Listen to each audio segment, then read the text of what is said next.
A friend of mine who was compelled to take an enforced rest as a result of pressure wrote me, "Many lessons have been learned during this enforced retreat. Now I know better than before that in the quiet we become aware of his presence. Life can get muddled, but muddied water, says Lautis, let's stand, will become clear." A physician gave some rather whimsical advice to a patient, an aggressive go-getter type of businessman. Excitedly, he told the doctor what an enormous amount of work he had to do and that he had to get it done right away quicker else. "I take my briefcase home every night and it's packed with work," he said with nervous inflection. "Why do you take work home with you at night?" the doctor asked quietly. "I have to get it done," he fumed. "Cannot someone else do it or help you with it?" asked the doctor.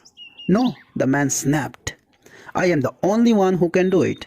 It must be done just right, and I alone can do it as it must be done, and it has to be done quickly. Everything depends upon me." "If I write you a prescription, will you follow it?" asked the doctor. This, believe it or not, was the prescription. His patient was to take off 2 hours every working day and go for a long walk. Then he was to take off a half day a week and spend that half day in a cemetery. In astonishment, the patient demanded, "Why should I spend a half day in a cemetery?" "Because," answered the doctor, "I want you to wander around and look at the gravestones of men who are there permanently. I want you to meditate on the fact that many of them are there because they thought even as you do, that the whole world rested on their shoulders.